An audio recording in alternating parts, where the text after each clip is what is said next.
গত মধ্যরাতে ইরানের রাজধানী তেহরানের অদূরে দাওয়াদেন শহরের কাছে এমন একটি ঘটনা ঘটেছে যা এখন পুরো বিশ্বের সামরিক বিশেষজ্ঞদের ঘুম কেড়ে নিয়েছে।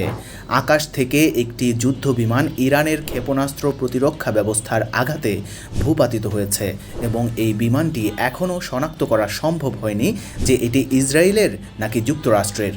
ইরানের কর্তৃপক্ষ আনুষ্ঠানিকভাবে স্বীকার করেছে যে তারা একটি বিমান ভূপাতিত করেছে, তবে কোন ধরনের বিমান বা কোন দেশের বিমান এই বিষয়ে তারা এখনও কোনো তথ্য প্রকাশ করেনি এবং এই রহস্যময় নীরবতা পরিস্থিতিকে আরও বেশি জটিল করে তুলেছে।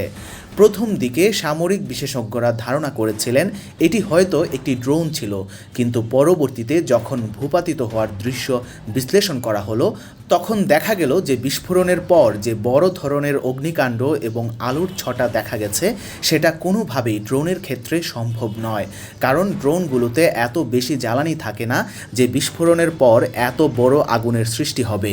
অপরদিকে যুদ্ধবিমান যখন মাটিতে আছড়ে পড়ে তখন তার অভ্যন্তরীণ জ্বালানির কারণে ঠিক এই ধরনের বিস্ফোরণ ঘটে এবং এই বিশ্লেষণের পর প্রায় নিশ্চিত হয়ে যাওয়া গেছে যে এটি একটি যুদ্ধবিমান ছিল এবং ইরান সফলভাবে এটিকে ভূপাতিত করতে সক্ষম হয়েছে।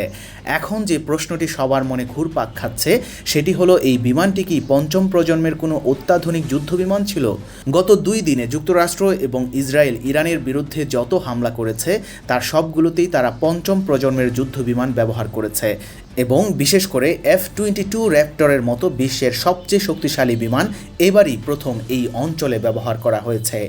এই কারণেই কিন্তু ইরান প্রাথমিকভাবে হিমশিম খেয়েছিল এই বিমানগুলোকে প্রতিহত করতে, কিন্তু এখন যদি সত্যিই পঞ্চম প্রজন্মের কোনো বিমান ভূপাতিত হয়ে থাকে এবং সেটি হতে পারে F-35 বা অন্য কোনো অত্যাধুনিক বিমান, তাহলে যুক্তরাষ্ট্রের জন্য এটি কতটা বড় বিপদ হতে পারে সেটা তারা নিজেরাই খুব ভালো করে বুঝতে পারছে।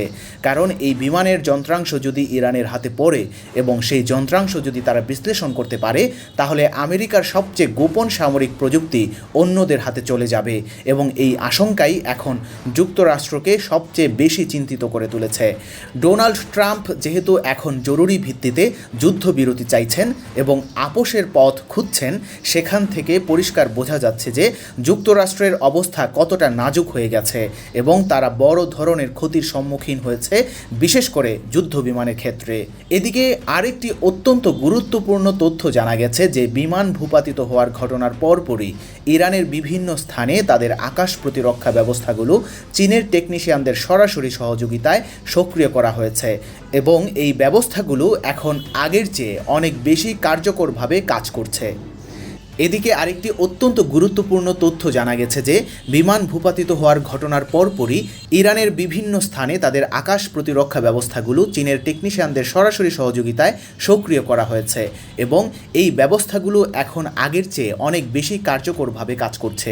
চীন এই ক্ষেত্রে সম্পূর্ণ উদারতার সাথে ইরানকে সহযোগিতা করছে এবং ভবিষ্যতে যদি এই ধরনের সাফল্যের সংখ্যা আরও বাড়ে এবং যুক্তরাষ্ট্রের হামলার সক্ষমতা কমে যায় তাহলে মধ্যপ্রাচ্য থেকে বিতাড়িত হওয়া ছাড়া যুক্তরাষ্ট্রের আর কোনো উপায় থাকবে না। গত কয়েক মাস ধরে ইরান এবং যুক্তরাষ্ট্র ইসরায়েলের মধ্যে যে উত্তেজনা চলছিল সেই সময়ে ইরান ব্যাপক প্রস্তুতি নিচ্ছিল এবং বিভিন্ন ধরনের নতুন প্রযুক্তি আয়ত্ত করছিল। এর মধ্যে সবচেয়ে ভয়ঙ্কর হলো গুচ্ছ বোমা বা ক্লাস্টার বোমার প্রযুক্তি, যেখানে একটি ওয়ারহেডের ভেতরে প্রায় 70 থেকে 100টি পর্যন্ত ছোট ছোট বোমা থাকে এবং এই বোমাগুলো আকাশে বিস্ফোরিত হওয়ার পর বৃষ্টির মতো গুচ্ছভাবে মাটিতে ছড়িয়ে পড়ে। এই ধরনের বোমার সবচেয়ে ভয়ঙ্কর দিক হলো এগুলো মাটির বিভিন্ন জায়গায় লুকিয়েও থাকে এবং যুদ্ধ শেষ হওয়ার পরও বছরের পর বছর এই বোমাগুলো বিপদ সৃষ্টি করতে থাকে। ভিয়েতনাম এবং কম্বোডিয়ায় এই ধরনের বোমার কারণে এখনও নাগরিকরা স্বাভাবিকভাবে বসবাস করতে পারছে না এবং ব্যাপক সমস্যার সম্মুখীন হচ্ছে। এবার ইরান ঐতিহাসিকভাবে প্রথমবারের মতো এই ক্লাস্টার বোমা মিসাইলের মাধ্যমে ইসরায়েলের তেল আবিবে হামলা করেছে এবং তেল আবিবের আকাশ বোমার বৃষ্টিতে ছেয়ে গেছে। ইরান আগেই ঘোষণা দিয়েছিল যে আর কোনো রেড লাইন নেই এবং তারা সকল ধরনের অস্ত্র ব্যবহার করে হামলা করবে।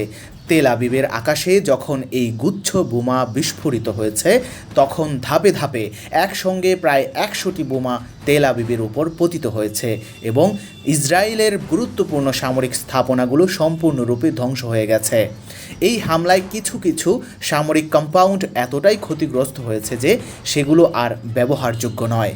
কিন্তু অবাক করার বিষয় হলো, এত বড় সাফল্য পাওয়ার পরও ইসরায়েল দাবি করেছে যে এই হামলায় কেউ নিহত হয়নি এবং সবাই সুস্থ আছে, শুধু সামান্য কিছু মানুষ আহত হয়েছে।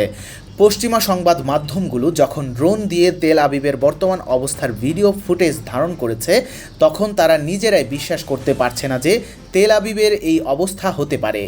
ফুটেজ দেখে প্রথম মনে হচ্ছিল এটা হয়তো গাজা উপত্যকার দৃশ্য, কিন্তু বাস্তবে এটা তেল আবিবের বর্তমান চেহারা এবং ইরানের সামরিক সক্ষমতা যে কোন পর্যায়ে গিয়ে পৌঁছেছে সেটা এই দৃশ্য থেকেই স্পষ্ট বোঝা যাচ্ছে।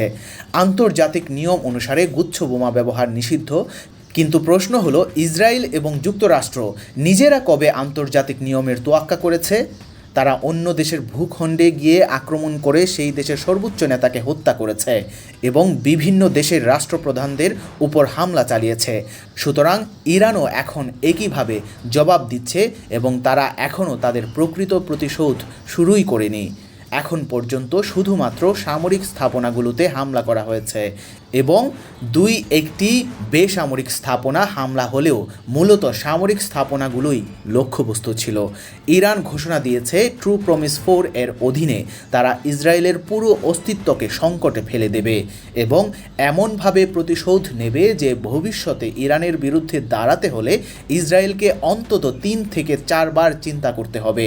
বর্তমান পরিস্থিতি হলো সেই ভয়ঙ্কর প্রতিশোধের ট্রেলার মাত্র। এই পরিস্থিতি দেখে যুক্তরাজ্যের প্রধানমন্ত্রী ঘোষণা দিয়েছেন যে ইসরায়েলকে যে কোনো মূল্যে রক্ষা করতে হবে এবং তার বাহিনী পরোক্ষভাবে যুক্তরাষ্ট্র ও ইসরায়েলকে সহযোগিতা করবে।